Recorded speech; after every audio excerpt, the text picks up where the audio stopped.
I really want to show you this neat website that I found last year. And this is free to everyone to be able to do what I'm showing you what to do here now. I have it on the year tab, so you're seeing January, February, March.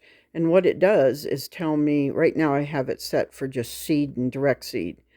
But my choices, it'll tell you how to do bed preparation, transplant, cultivating, harvesting, or you can customize it. Now, what I'm doing today is I'm going to be putting my plants, my seeds inside here. So I want to just go down to the month. January, I missed a lot of my seeds. So what I'm about ready to show you is a neat feature on this website. I'm in February. You notice Wednesday I was supposed to seed onions. Now, I could leave that the way it is and show complete, and it would use this date with all its calculation, but I want to show you the really neat feature that this has in it. So I click it, I move down in the middle. They have Ask AI within it to help you. And I'm going to ask it to find me the next best date to plant these. And look, it's telling me February 7th I can do that. So I'm going to set the date. Then it gives me all the information that I need about it. There's some really neat advice and tips inside of here that I think you'd really enjoy. Then all I do is I go down to the very bottom, and now I'm going to update my crop. And notice it moved over to the 7th.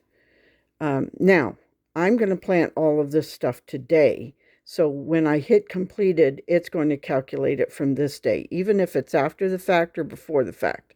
Now, what I don't want to do is I don't want to go clear down here and plant if these are like 3 weeks from now. Stay within the week that you're supposed to be planting them. You can choose a Monday to plant, you can choose a Friday to plant, and then mark all of those ones within that week when you're completed that task, and then the calculations will go on that.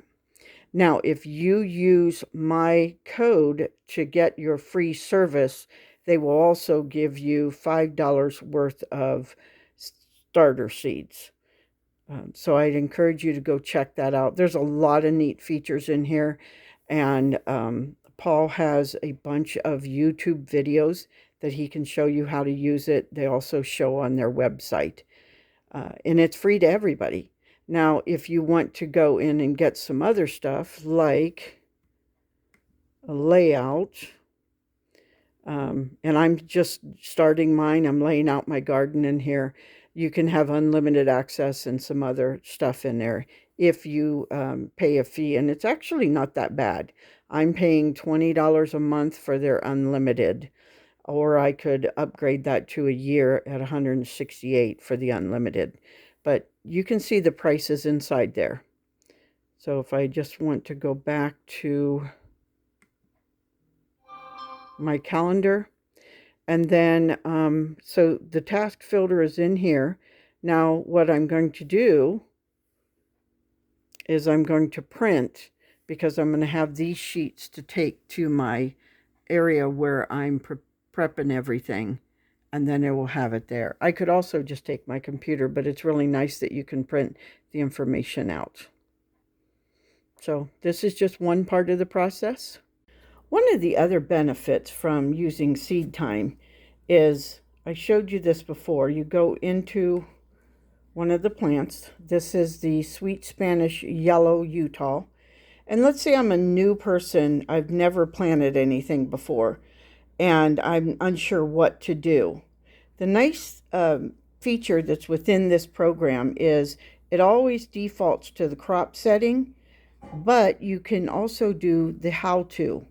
And this gives you more detailed information about what you need and how to plant the seeds, and whether they should be planted indoors and outdoors, how deep you should plant them, the temperature you can plant them at. This is a very essential help book for a brand new gardener. So I really do hope that you'll check it out. And remember, this is free to anybody who signs up.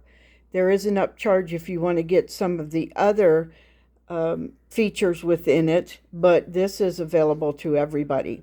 And then if you use my code that is listed below, they will also give you $5 credit for seeds that you might want to buy.